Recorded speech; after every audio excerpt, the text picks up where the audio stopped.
Following yesterday's postponement due to bad weather, Ariane 5 is now ready for launch here at Europe's spaceport in French Guiana. With her single passenger, the Jupiter Icy Moons Explorer, JUICE, safe and sound under the fairing. Liftoff is scheduled in just under half an hour.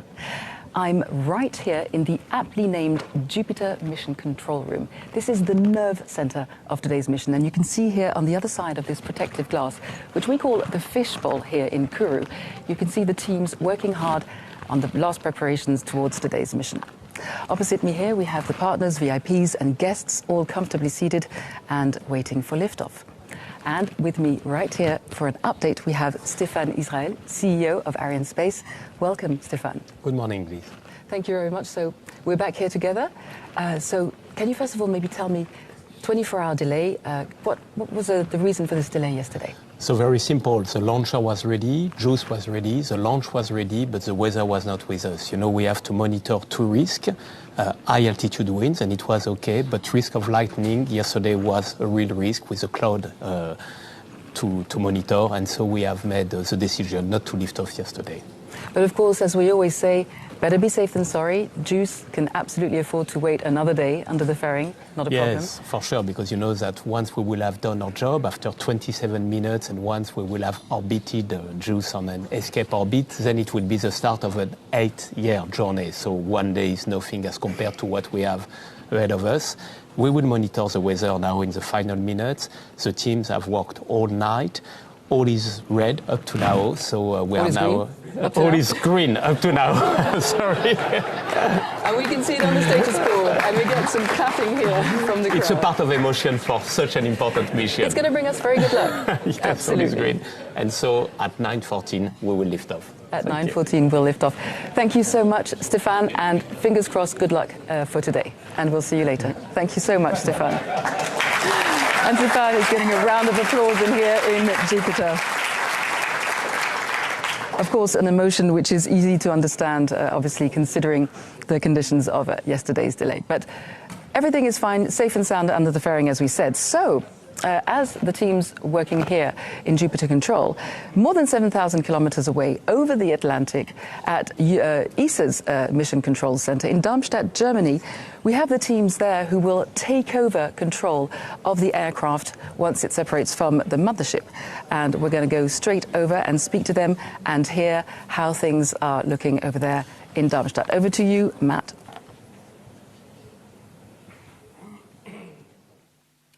Thank you, Lisa, and hello to all our watchers. Welcome to ESOC, the European Space Operations Centre here in Darmstadt, Germany, in the heart of Mission Control. I am. My name is Matt Russell, and I will be your host for the second half of this JUICE broadcast. And behind, we have Bruno Souza in the actual control room itself. So, hello, Bruno. Try and give us an update of what's happening in there at the moment. Hi, Matt. We're still getting goosebumps all day, although to this time a bit more cautious goosebumps. But we are ready to go. And in fact, just a few minutes ago, the flight director, Andrea Komatsu, just did the roll call and got to go from everybody here in the room. We have some footage of that, and we're going to replay it for you.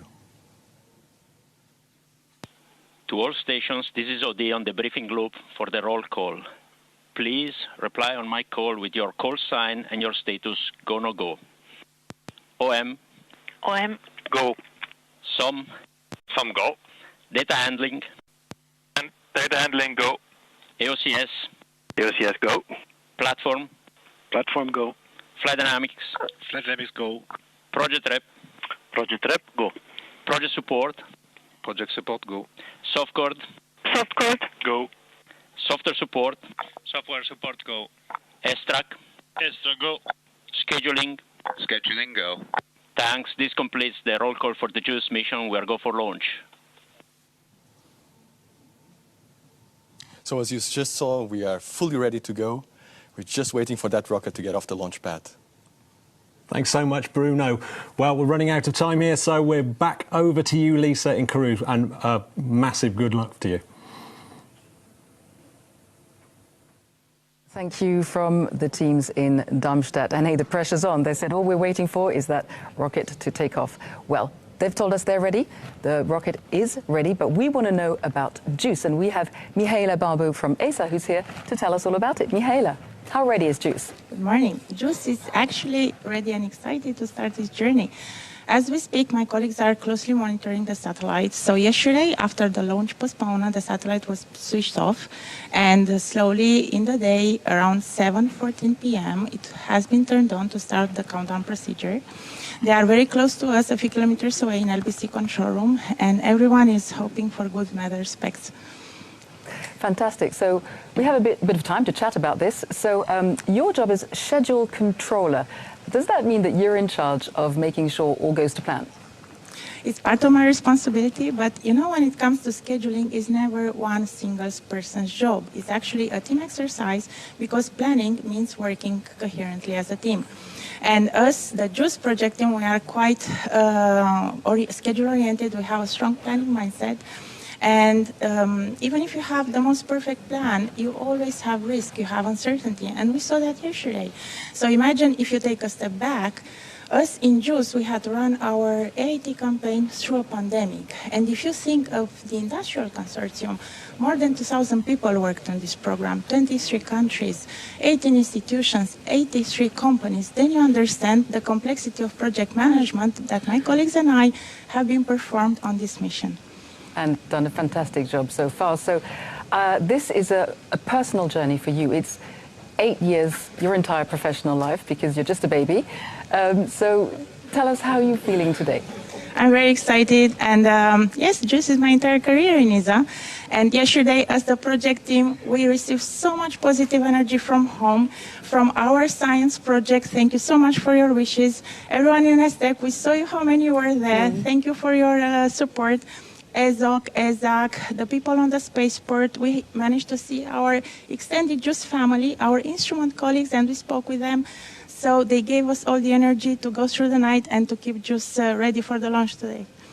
Thank you so much. Have you got a last word before we leave it here? I wish everyone to enjoy the launch from all the teams who have worked on this amazing journey. As European, I'm exceptionally proud to be part of it. And let's enjoy the event of today. It's well-deserved. Absolutely well-deserved for your teams and, of course, all the other teams that you mentioned that have been working on this project. Thank you so much, Mihaela. Thank you. So, as Mihaela was saying, a huge amount of work from teams all over the world. We're going to find out more about these teams' achievements and, of course, about JUICE in the next film.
So speaking of space exploration, we have two of the faces of human face exploration with us here today. I'm delighted to welcome once again Thomas Pesquet and Matthias Maurer. Thank you very much, gentlemen, for being with us again today.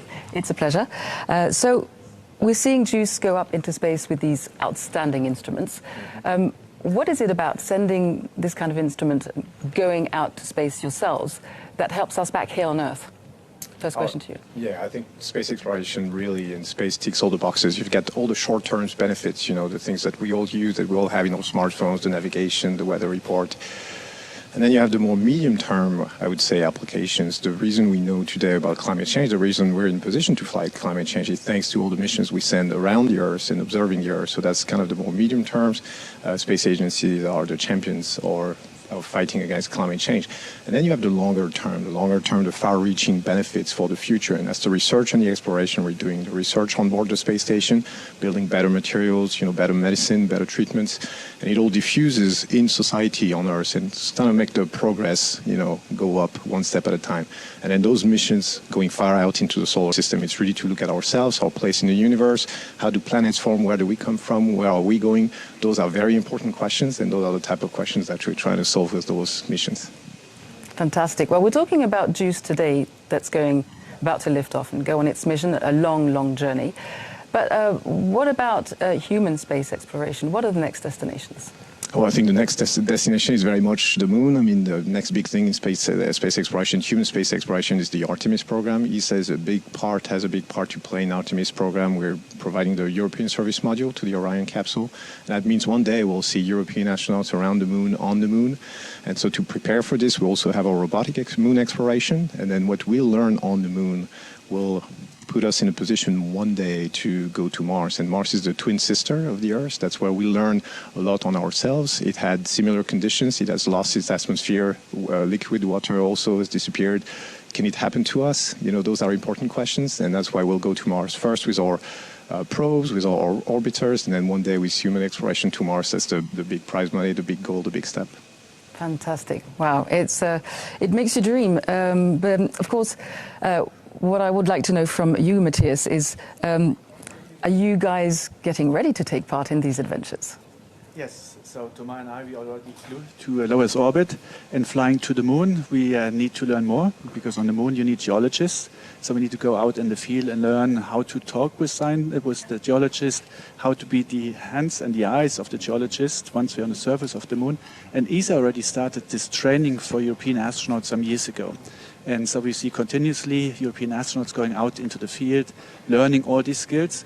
But we also need to develop facilities where we can train European astronauts what to do on the moon. And so in Cologne, we will now have the moon training facility, which will enable to do all this training over there. And it will be so good that even hopefully the NASA astronauts will come over to train there for their Artemis mission. So that's the big vision that we have. But it's not only learning for the moon. We also should also keep in focus that we have European astronauts flying to the ISS. Andy Mogensen is getting ready to fly later this year. And we just started a new astronaut class. They will be flying to the ISS, hopefully, and to whatever comes after the ISS.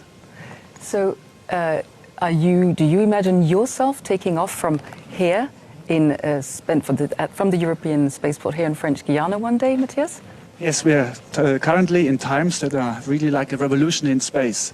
And so Europe needs to step up. And one of the big missions that we have, we need to become sovereign, to become autonomous, also with access to space for Europeans from European soil. And I think French Guiana is the ideal place to send Europeans on a European rocket in a European capsule to space. It's our big dream. Thomas and I, we would love to fly together from here to low Earth orbit, but maybe even also in a European rocket further towards the moon. And you said you'd be happy to welcome your NASA friends as well. Absolutely. I mean, it's we should not forget spaceflight is also a soft diplomacy power. And we will see very soon that China will invite foreign astronauts to fly to their space station. And so we Europeans, we are just learning that in these times it becomes more and more important to be on level field playing. And spaceflight definitely is also an important part in the diplomacy area. Huge thank you, Matthias. And we have with us Josef Aschbacher. You are the Director General of ESA. Thank you for joining us. So in a nutshell here, what we've been talking about is Europe's capabilities for independent launch. Are you going to make this happen? You have 15 seconds. It's not for me to make it happen. It's all the others to make it happen. But certainly we have been working very hard on it. We have consulted experts, independent experts, to help us, giving advice what this would mean for Europe as a unity of all the countries, the inspiration we would give, the economic benefits, the geopolitical strength that would be portrayed through such an activity. So there's a lot of interesting facets, and you have just heard Matthias and Thomas talking about those because it's so important, and yes, we're working on it. But let's talk about JUICE because that's why we're here. Also another excellence where Europe is really good, and let's look how our satellites and our launches are doing. Thank you very much, gentlemen. Huge thank you. Thank you. And to talk about JUICE, I am joined by Raphaël Chevrier from Arianespace. Raphaël is going to take us step by step all the way through every step of the mission. Raphaël? Hello, Liz. Hello. Welcome to Road to Space, and I'm going to let you take over from here and tell us what the next steps are. Yes, so this morning we are launching towards the east, where we benefit from the slingshot effect given by the rotation of the Earth. So the launcher performs a first pitch maneuver in order to get us into the right direction. And only 2 minutes and 17 seconds after liftoff, the two boosters have done their jobs of providing the main thrust, so we don't need them anymore. They are detached from the launcher. Shortly after that, the fairing, which protected the spacecraft from the environment of the launch, is also jettisoned as we have crossed the limits of the atmosphere. Once the launcher reaches an intermediate orbit, the main stage is cut off and separated. So then the upper stage takes over, which engine is going to power for about 16 minutes in order to raise speed and altitude and release JUICE on the targeted orbit. So, by the way, the little towers that you see on the motion picture, they represent a chain of telemetry stations that are receiving data from the Ariane 5 in real time all along the flight path. After some orientation maneuvers, JUICE is separated on a liberations orbit. It means that it will have the required speed to escape literally the gravitational pull of the Earth. Then this is almost the end of the mission from the launcher, as we still need to perform some disposal maneuvers of the upper stage, but JUICE is only beginning its journey. ESA teams will use the Norcia ground telemetry stations in Australia to acquire the signal from the spacecraft and take full control of it. 1 hour and a half after liftoff, Joule will start deploying itself like a butterfly into space. First, it will unfold the large solar panels. Their total surface is 85 square meters. This is definitely bigger than my Parisian apartment. And then, in the following days, it will deploy its many antennas and probes.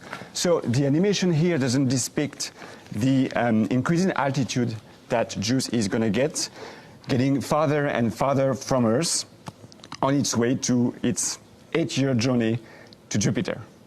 Thank you so much, Raphaël. It's all very clear. And actually, as Raphaël was speaking, so you can see the pictures of Ariane on the launch pad. As Raphaël was speaking, we hit the next milestone in our in the chronology, which is, of course, the -10 weather update. And yes, I'm looking at the board. All is green. All is green right now. Heard anything in my earpiece? I don't see anyone picking up a mic. So it's looking good so far. It is green and we're good to go. Looking good to go. What we check, like Stefan said, we are usually checking the wind at high altitude, the wind in the vicinity of the launch pad, and also the risk of lightning. Yesterday, it is the risk of lightning that prevented us from launching, but today, everything's good. We're good to go. We can continue the operations. That sounds great. And continuing the operations means that we're heading towards what we call the synchronized sequence. We'll talk about that in just a minute. So there's another team. You see the teams working here. final preparation underway here in Jupiter Control. But of course, there's another team at the Launch Control Center, which is much closer to the launch. It's about 3-4 kilometers to the launcher. And they've been working since last night. They've not slept. Tell us more about them. Well, these teams are monitoring all the operations during the final countdown. So, for example, they are filling the cryogenic stages. They are cooling the Vulcan engine, that's the main engine of the launcher. They are pressurizing the upper stage sphere. This is them hard at work in the morning. Exactly. And I think the images were shot this morning, actually. And so it's all these operations that are leading us to the start of the synchronized sequence. So what is this synchronized sequence, Raphael? Well, it's a really crucial step. You have 30 seconds. Yeah. So I'm going to make it very quick. It's basically a succession of operations aimed at giving more and more autonomy to the launcher and to set it in its flight configuration. Yeah, because it's an irreversible. Once we've started the synchronized sequence, we can't go back. No, so we are going. Absolutely. And we're going to now wait and hear. À tous de DDO, attention pour le début de la séquence finale lanceur. Top H0-7 minutes. So there we heard it from the DDO, who is the Range Operations Manager. We'll talk about him in a minute. And he's just announced the start of the synchronized sequence. Just a quick question. Why does it have to happen at -7? We were just saying. Well, I mean, this is obviously not a magic number. This is just the time for all these last-minute operations to be performed. For example, we are topping up and pressurizing the tanks. We switch the power supply from ground to board, and only then the launcher is going to be fully awakened for launch. Fantastic. For those who are joining us, we are 6 minutes and 20 seconds to liftoff of Ariane 5, carrying JUICE on the first leg of its journey into space and towards Jupiter. As Raphael was saying, Ariane, we were talking about this earlier, Ariane normally launches 2 passengers, but this time it's a single passenger. So can you just go quickly into what difference that makes for the launcher? Oh, for the launcher, this is a very precious passenger, but for the launcher, it remains exactly the same. You have the 2 lateral boosters, you have the main stage, you have the upper stage, 1 fairing. We are also launching towards the east, which is the same direction as for standard telecommunication satellites. Only the final destination is a bit different. This is Jupiter. It is the last time that we performed such a single configuration. One of the last time was for launching the Space Telescope James Webb. Let's hope today is going to be as flawless and smooth. Absolutely. And let's quickly now go into the film and have a look at the last couple of months of launch preparations.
So, our passenger is sitting safe and sound, tucked under the fairing, as you can see, waiting for liftoff in just over 2 minutes. Raph and I have moved to the skybox overlooking the Jupiter control room, where, as you can imagine,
À tous de DDO, attention pour moins 1 minute.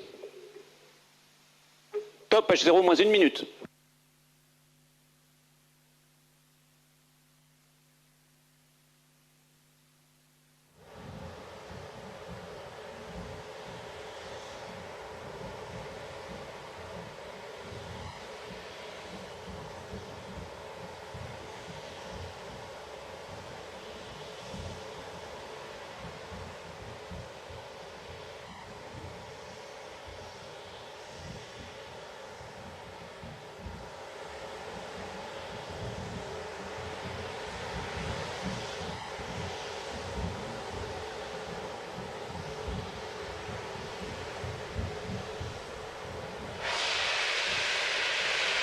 À tous de DDO, attention pour le décompte final.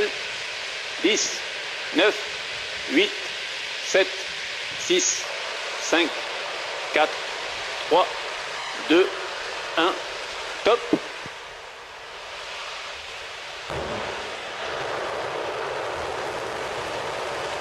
Allumage Vulcain. Allumage AP, décollage.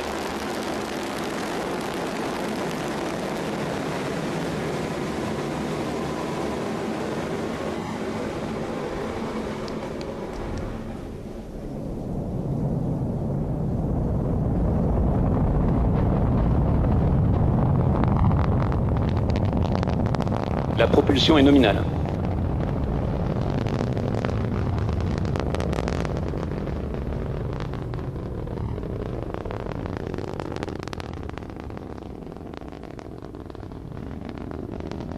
La propulsion est nominale.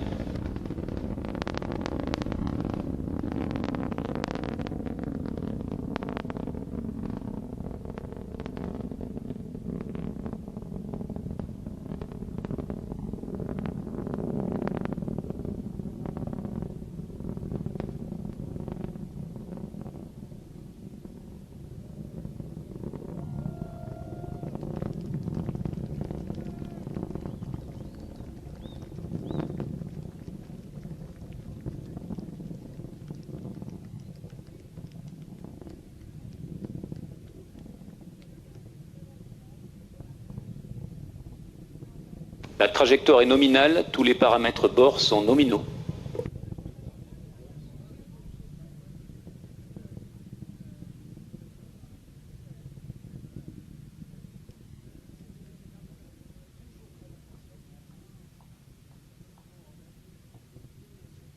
La propulsion est nominale, le pilotage est calme.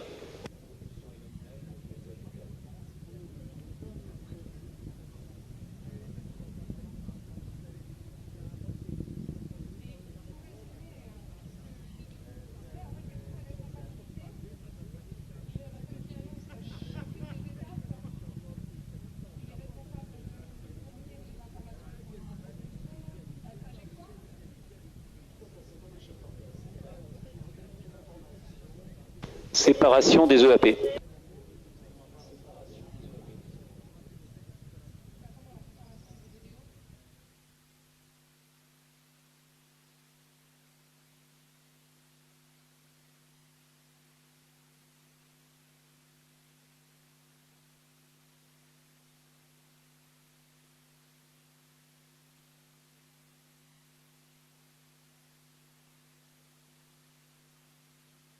La trajectoire est nominale.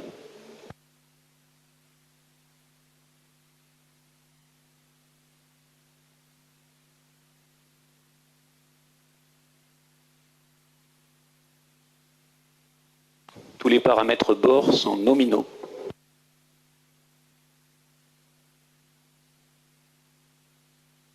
Séparation coiffe confirmée.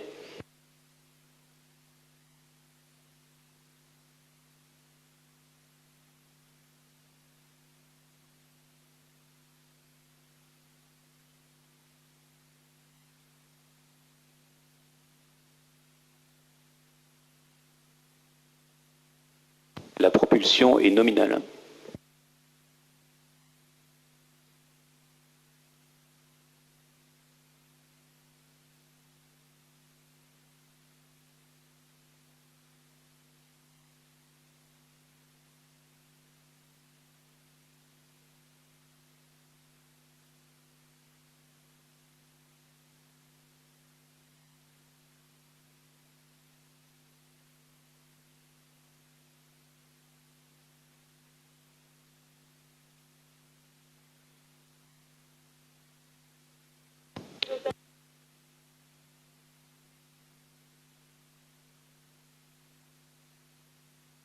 Le pilotage est calme, la propulsion est nominale.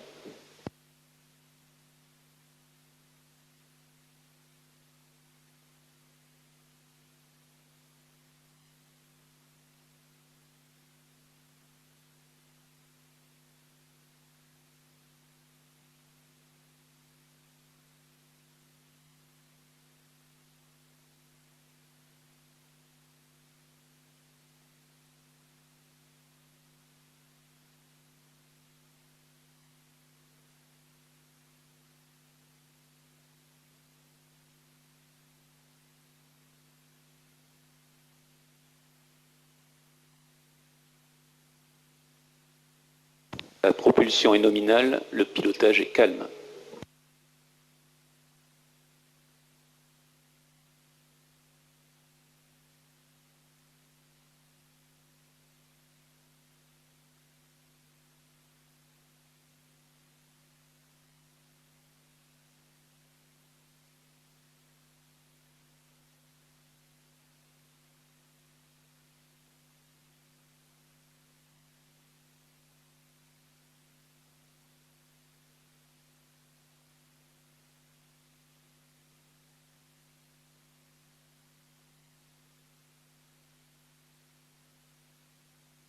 La trajectoire est nominale, le pilotage est calme.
Acquisition par la station télémesure de Natal.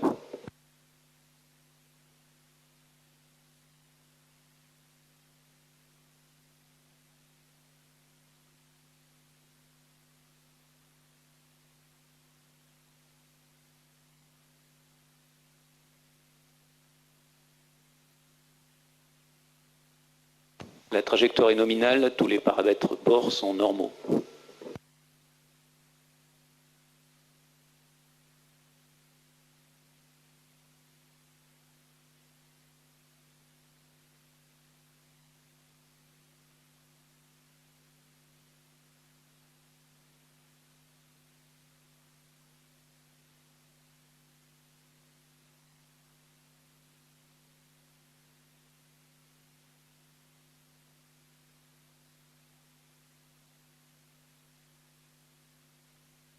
Trajectoire nominale, tous les paramètres bord sont nominaux.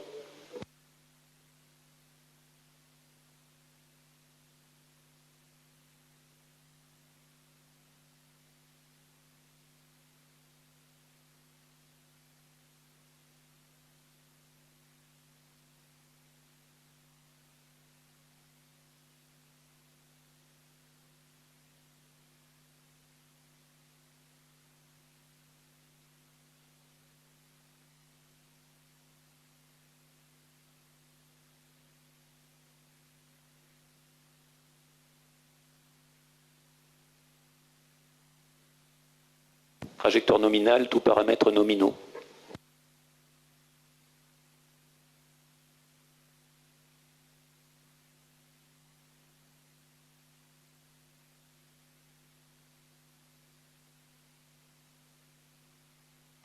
Extinction Vulcain. Séparation EPC.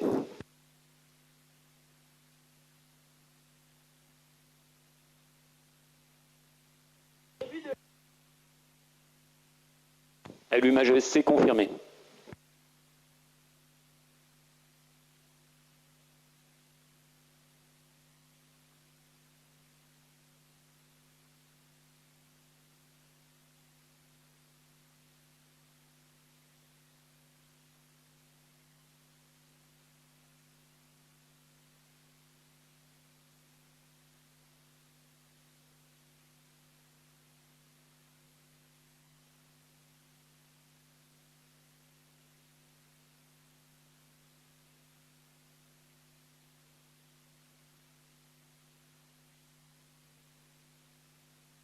Fin de visibilité par la station de Gallio.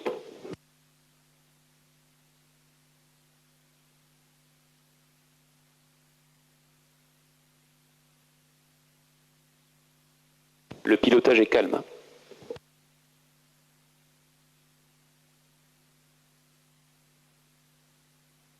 Trajectoire nominale, tous paramètres bord nominaux.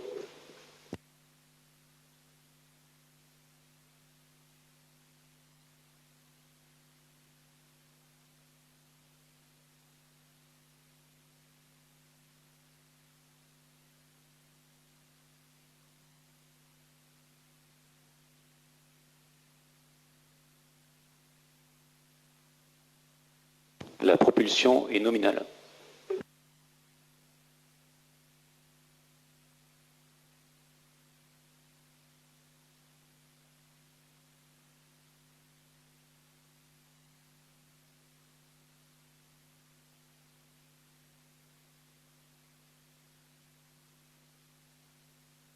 La trajectoire est nominale, tous les paramètres bord sont nominaux.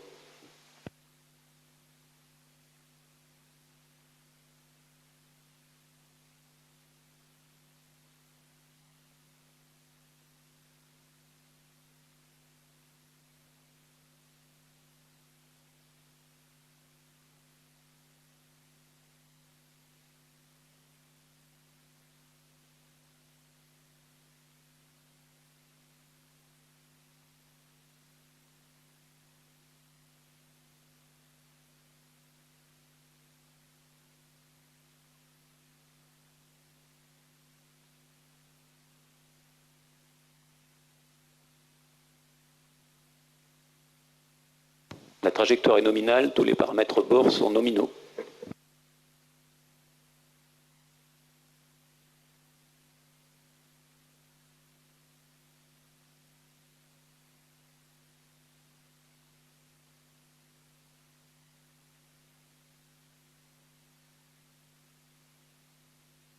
Propulsion nominale, pilotage calme.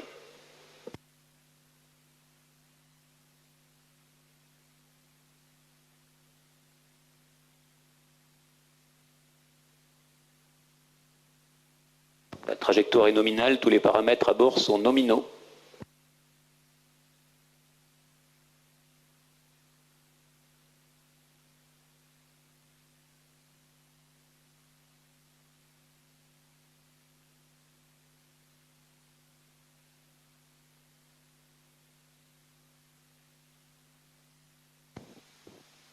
Perte provisoire de la télémesure, suite à la fin d'acquisition par la station de Natal.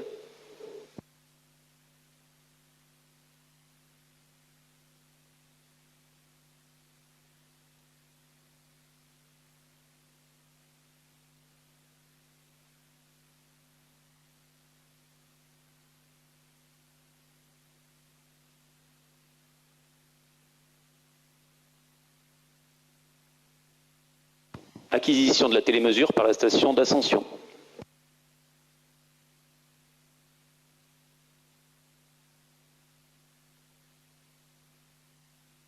La trajectoire est nominale, tous les paramètres à bord sont nominaux.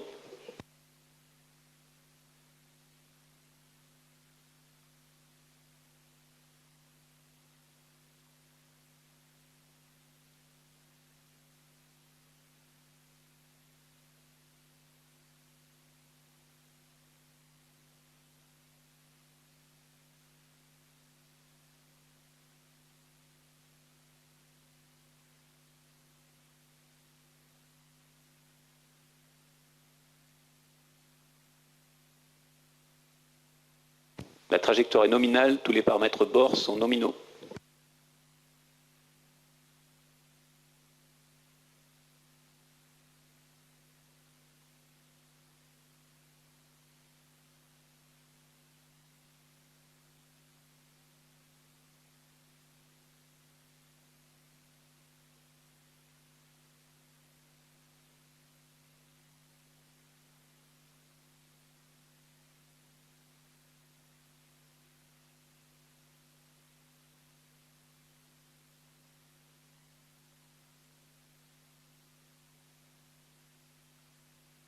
La propulsion est nominale, le pilotage est calme.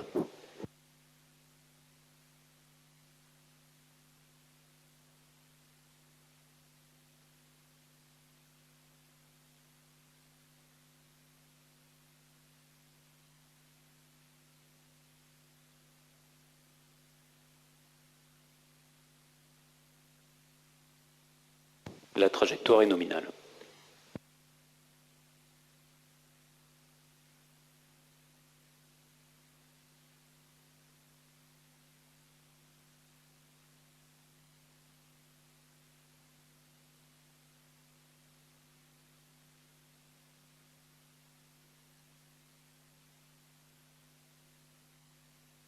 La trajectoire est nominale, tous les paramètres bord sont nominaux.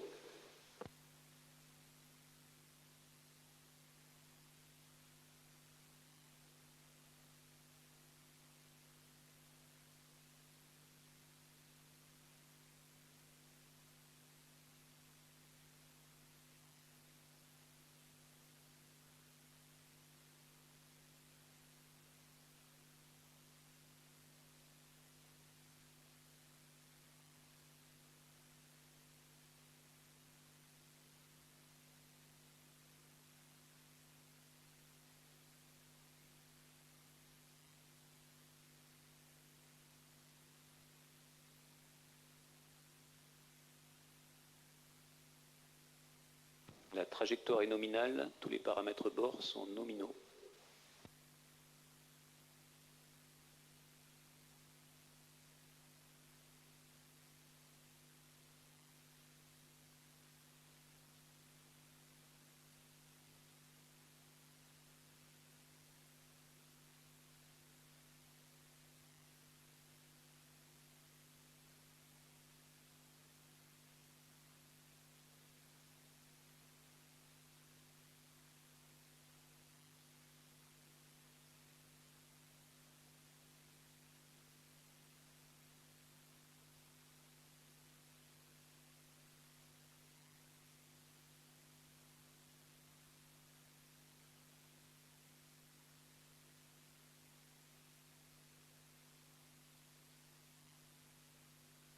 La propulsion est nominale, le pilotage est calme.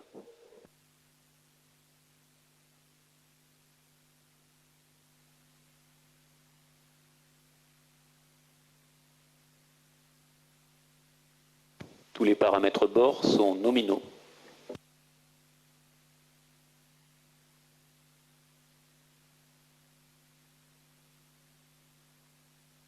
Acquisition par la station télémesure de Libreville.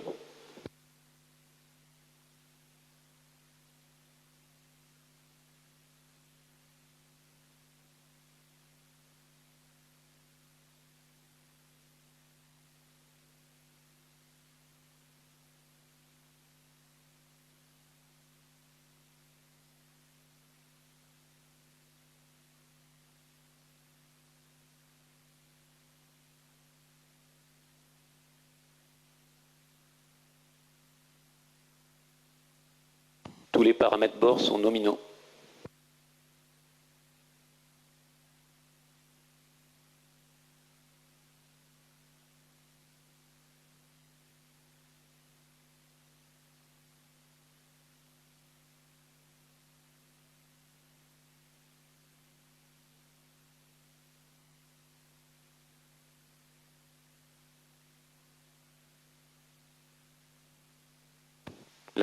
La propulsion est nominale, le pilotage est calme.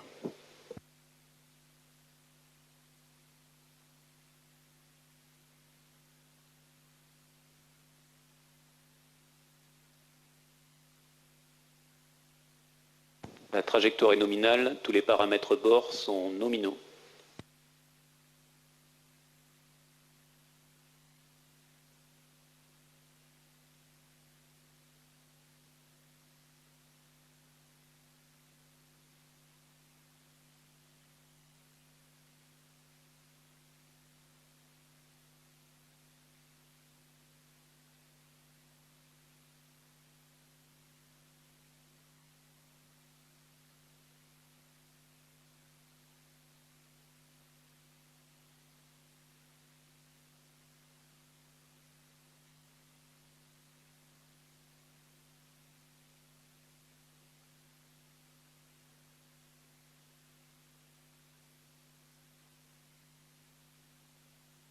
La propulsion est nominale, le pilotage est calme.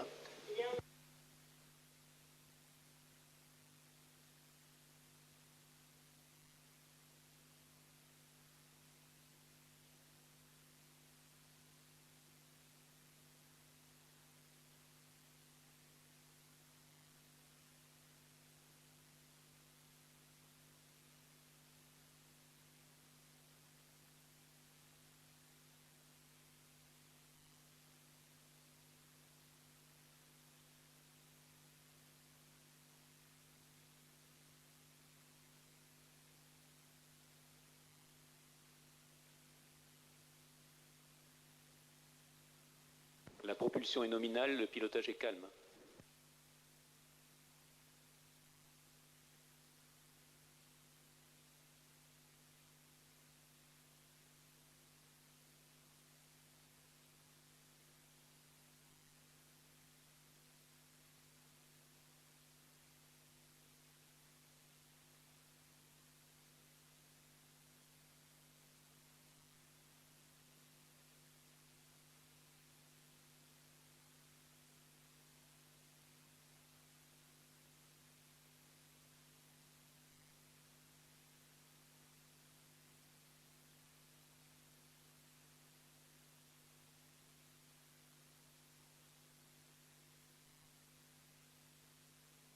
La trajectoire est nominale, tous les paramètres bord sont nominaux.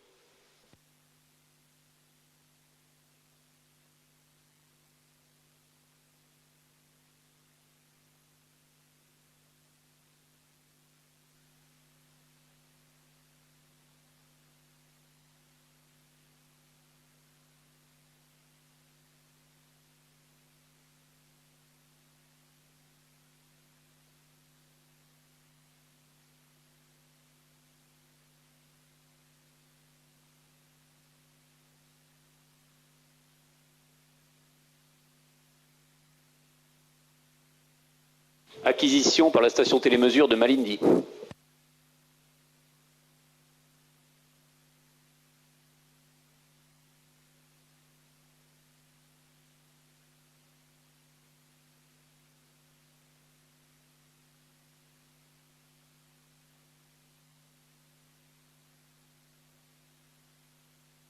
La trajectoire est nominale, tous les paramètres sont nominaux.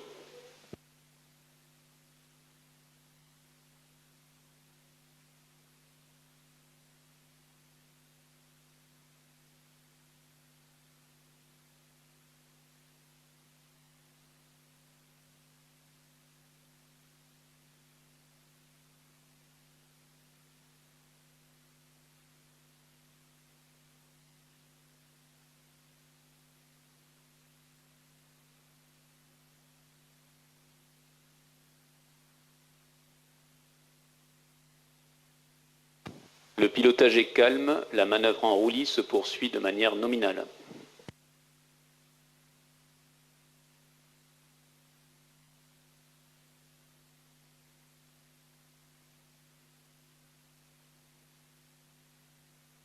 La trajectoire est nominale, tous les paramètres bord sont nominaux.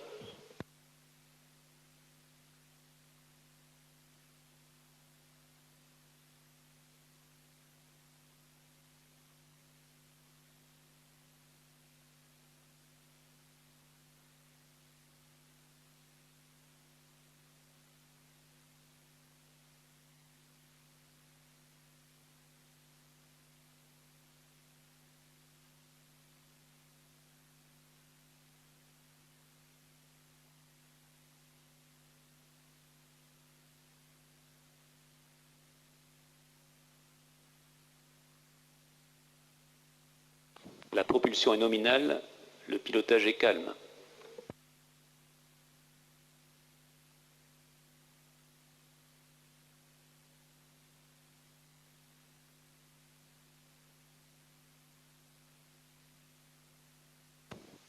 La trajectoire est nominale, tous les paramètres bord sont nominaux.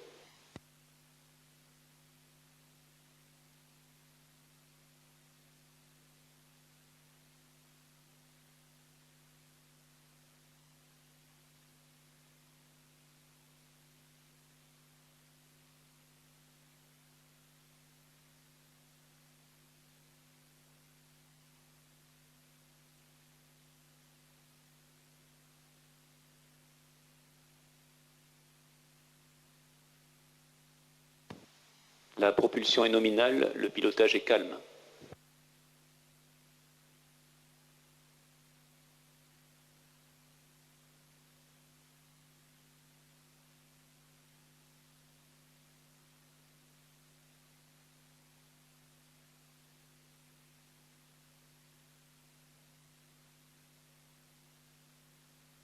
Fin de la propulsion ESC confirmée.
La manœuvre d'orientation au profit de JUICE se poursuit de manière nominale.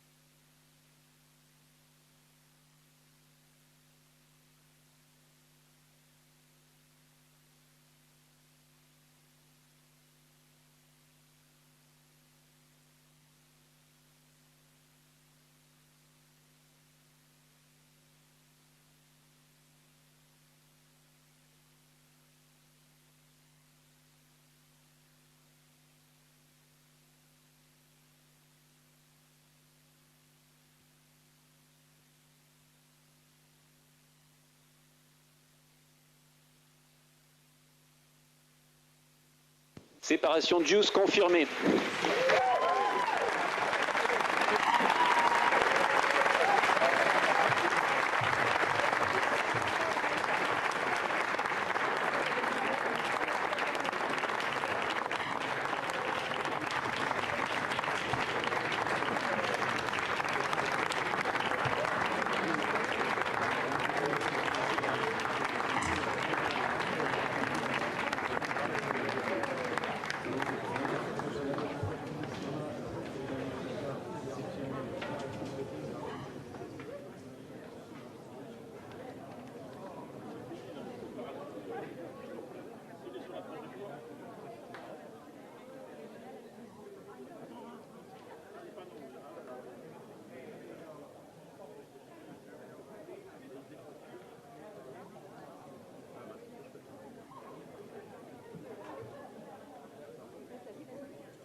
So today's mission is a full success.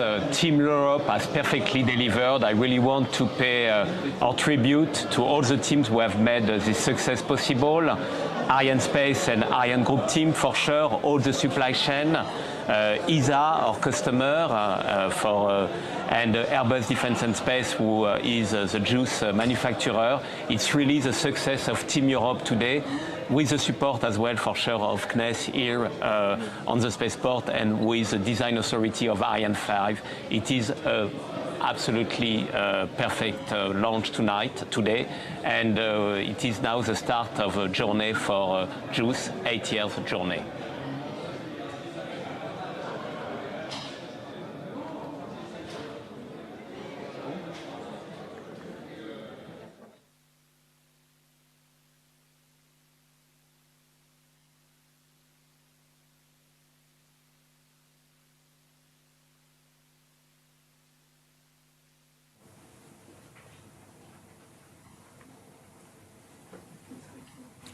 Thank you very much, Lisa. So welcome back to everyone. We are standing in the heart of the European Space Operations Centre, ESOC, a facility in Darmstadt. And this is the mission control room right behind me, the main one. We've got a couple of major milestone events coming up. In less than 5 minutes, we hope to get the first acquisition of signal. That's where we actually talk to the spacecraft itself. And that gets picked up by an ESA ground station. There'll be an icon on the screen that signifies that, and that's a huge satellite dish. And in about an hour, we should then have the final and next key milestone, which is the deployment of JUICE's enormous solar panels. So I'm going to be talking to loads of mission scientists and engineers on this mission.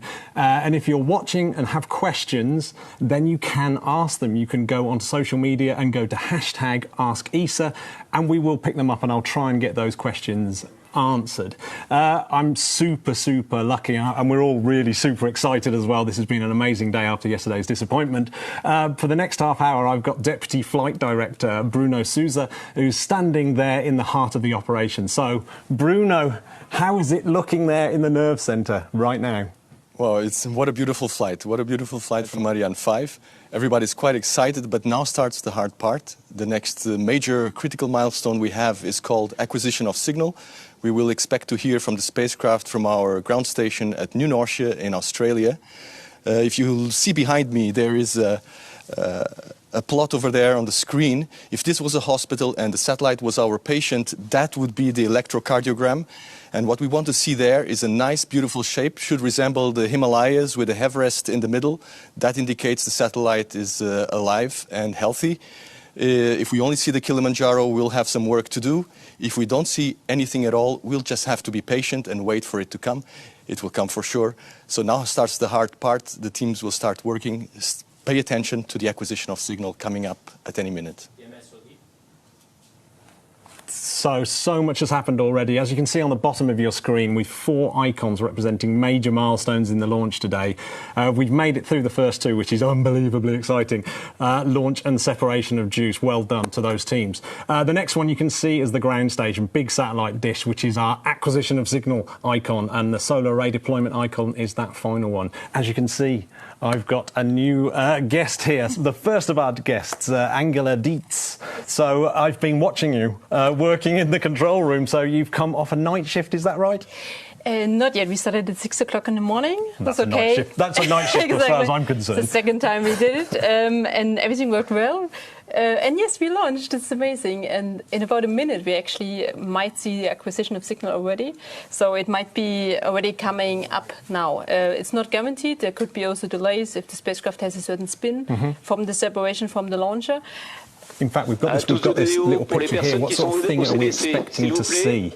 Yeah, so like Bruno was explaining a bit like a mountain in the middle.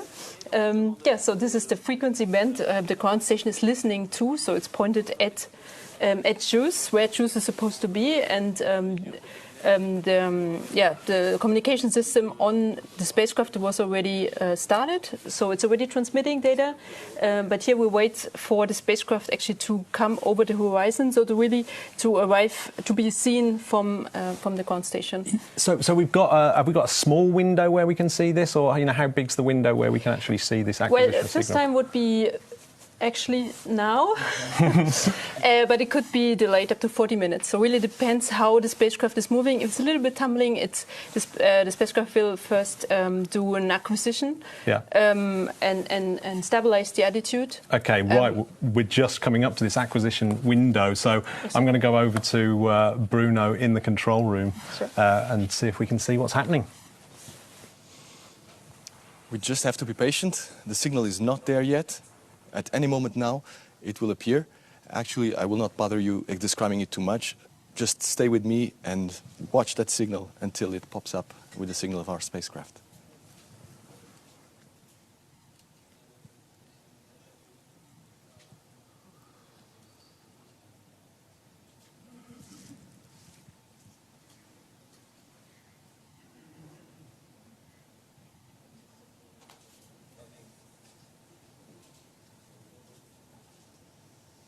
ODOM.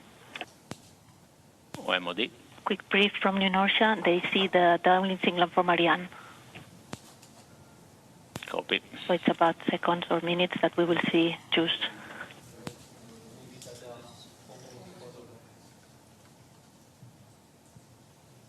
It's gonna come. It's gonna come.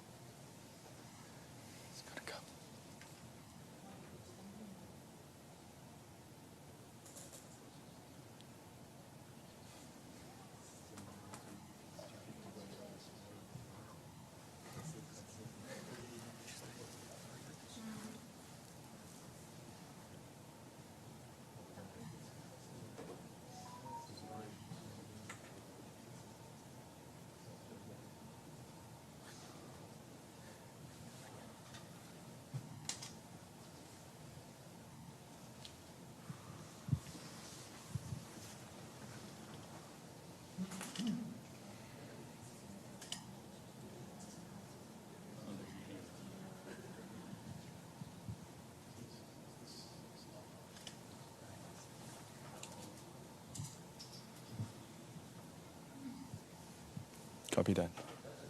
Just stand by.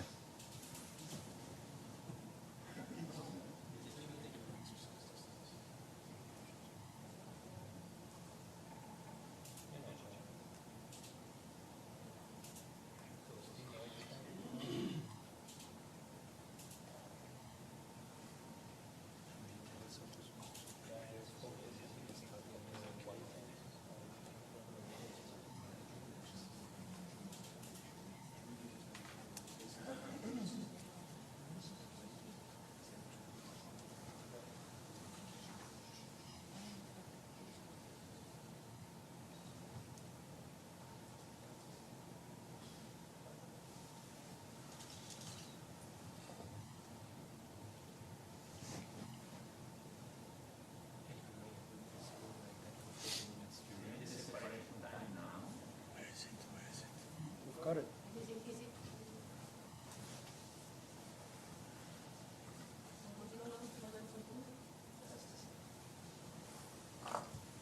No signal yet.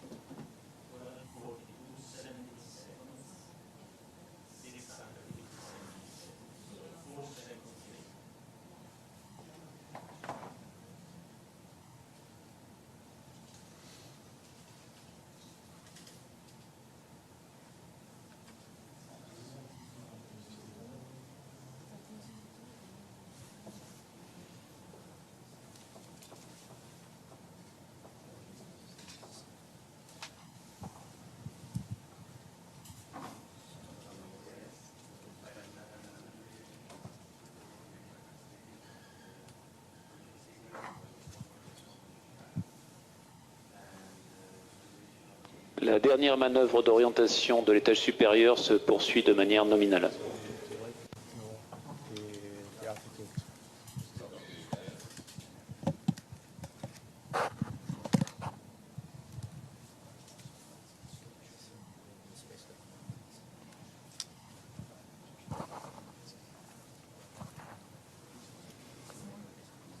Give me a go.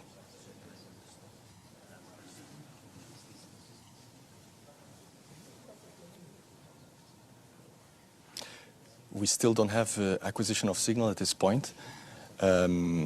This satellite, as you might have heard already, has been separated from the launcher, from Ariane 5. As it separates, there's always a certain rotation, a tumbling effect. The satellite needs to first prime the thrusters. That means it needs to make all the pipes open such that the fuel and the oxidizer can flow through it. At this point, it can use the thrusters for control, and then it will try to find its own orientation in space, and at that point, it will switch on the transmitter and start transmitting. So there's always a certain uncertainty about the time when we'll actually receive the signal. We have to be patient, we have to keep looking, and I'm sure it will wake up quite soon.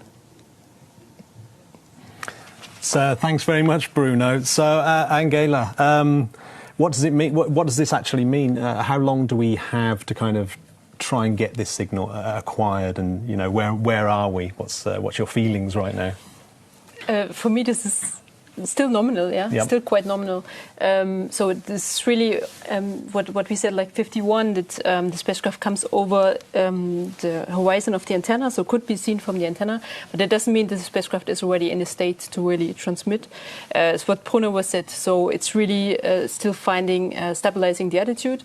So yeah, only in about half an hour we would start to get nervous. So from this point on, it's still normal for our point of view. And if it is tumbling, and the spacecraft itself does its own kind of trying to work itself out, and that obviously there's millions of different scenarios, I'm assuming, of how it does that. So is that why there might be this delay in terms of how it works itself out? Yeah, there's some studies, some investigations that have been done how much the tumbling could be, and yeah, it could be worst case. Yeah, yep. Just taking this time. Okay, well, thanks very much. So thanks very much for joining us. It's really tense now. It's super tense. So if you've just joined us and you are following the JUICE spacecraft after its separation from Ariane 5, we're hoping to actually talk to the spacecraft soon. It's starting its billion-kilometre journey to Jupiter, many billion-kilometre journey to Jupiter. We're in the European Space Operations Centre, where the fleet of the European satellites and spacecraft are actually flown and controlled by a large multinational team, people, Angela, scientists and engineers. If you want to ask questions of my many guests that are coming up, you can use the hashtag #AskESA, and I'll try and get them answered as soon as I can. But in the meantime, I'm going to switch you back over to Bruno. To me. Oh, for the who's who in the main control. Yeah, tell us who's who who all this international team are. Just as well, it's a good opportunity to introduce everybody who's in the control room right now. And I will start with this side of the room. And this function are the software coordinators. Today, Marta and Luca and Danielle are taking care of all our software. So all the software that is running on these consoles and on the servers, it's taken care by them. If anything fails, they bring it back up. Right next to them are the ground operations managers, and they are taking care of all the facilities, all the ground stations, making sure that we are connected to the ground station, configuring the ground station to listen in on the satellite, so they will be responsible for finding the satellite in the sky shortly. Now we move over here to the flight control team. And in the flight control team, they're responsible for operating the satellite, so they will take over control once we see it in the sky. Different functions are present here. On the front row, platform is responsible for our radio communication system and for our thermal system. Rudy is on shift at the moment. Right next to him, Arthur is taking care of the data handling. That's our onboard computer, our mass memory, and all the routing of data to the ground is taken care by Arthur. And then over here on this side, we have the attitude and orbit control expert. In this case, Giulio today. He's taking care of monitoring the separation sequence and what's happening on board. He's also our system engineer. And leading all these people at the moment is my dear friend and colleague for many years, Ignacio Tanco, who I may add is probably one of the best spacecraft operations managers in the world right now. At least the only one flying to Jupiter today. And over here on the last row, we have the flight director. He's also on this side of the ocean, orchestrating, like a maestro, all the teams that are now working towards a successful mission for JUICE. And next to him, we have project support, project representative. They have been working on the development of JUICE for many years, and they have been managing the program, and now they are finally seeing the fruit of their long years of work. And they are also our interface to the Airbus team that built the satellite, and they're sitting in the room behind this wall, providing us all the support that we need. Back to you, Matt. Thanks very much, Bruno. Right, always absolutely amazing to have Bruno's expertise on the floor and just all those amazing people. What an absolutely awesome team they are. So if you've just joined us, we're live in Germany, here in the heart of the control centre, where the European fleet of satellites and spacecraft are indeed flown, as we've just seen. You can join in at home and send in your questions at #AskESA. So right now, we're trying to talk to the spacecraft, and that is done with a ground station called New Norcia, which is actually in Australia. And amazingly, we're going to be able to speak to the manager of New Norcia, Susie Jackson, all the way the other side of the world. We've got to go right the way through the world to get there. Yeah, let's go there right now. Hello, Susie. So right behind you, I can see an enormous dish that looks very much like our acquisition of signal icon. G'day. Is that the one that we're actually going to be using to try and talk to the JUICE spacecraft?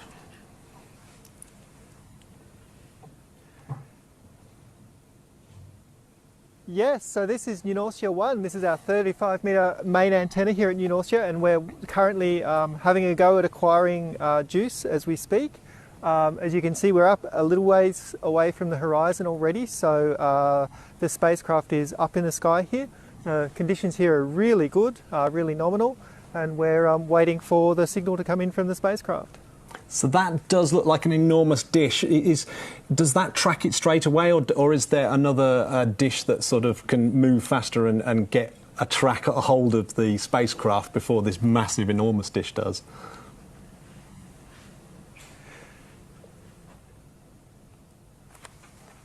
Yeah, so for these early acquisitions of spacecraft that are still close to the Earth, we cheat a little bit because we've got such a big dish here with New Norcia 1. It has a very, very, very narrow beam, so it's only able to spot a spacecraft in a very small, very well-defined area.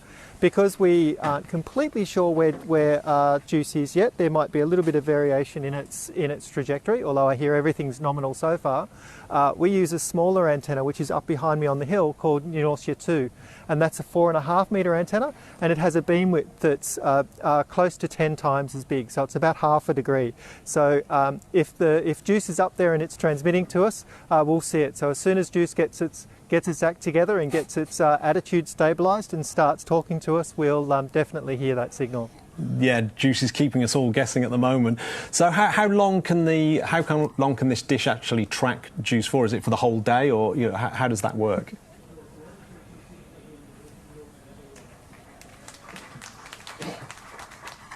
Yeah, so our nominal mission tonight will be about 7 hours from AOS right the way through to what we call LOS, loss of signal. So we'll track up into the sky up to about 50 degrees, and then while we're doing that, JUICE is moving away from the planet, and the planet's rotating underneath JUICE. So it'll actually come up, and rather than going over the other side like a normal satellite that's in Earth's orbit would do, it'll actually go up and then come back down as the spacecraft moves away and as the Earth rotates underneath. So we'll see, if you're still watching in 7 hours, which I'm sure you won't, we'll see the antenna set again, pretty much back where we came from. Yes, Susie, I've got some great news for you. We have acquisition of signal, so I'm going to go over to Bruno in the main control room. This is super ace news. Wow. What can I say? These are the words that every spacecraft operations engineer wants to hear. And Andrea Komatsu just said them to us. He said, we have acquisition of signal. The spacecraft is transmitting telemetry. It's flowing into our systems. Everybody's super excited, super happy. Well, it's a lot of work from now onwards, and we have to keep on going. So we'll keep reporting back how we're doing. First of all, we've reached a fantastic milestone. The spacecraft is alive. You start seeing Mount Everest popping up there in the plot right now. The telemetry is flowing and nominal. We will now start checking every subsystem to make sure that everything is healthy after this crazy ride into space. And then we'll report back to tell you how we're doing. Back to you, Matt. Thanks so much, Bruno. I mean, I think it's actually made it more exciting, yes. Now, don't forget you can get involved at home and ask questions. And we are on a roller coaster, so we've just hit our first of our milestones. We've got one more really big one coming up. So if you fancy joining in, asking questions, then please do send in your in your facts. So I'm going to be joined in a second after I show you a video about how exciting this whole journey has been for mankind, getting here to send a spacecraft off to Jupiter. And so we're going to play you a little video now, and I'm going to take you back in time. We're going to go back, far back in time.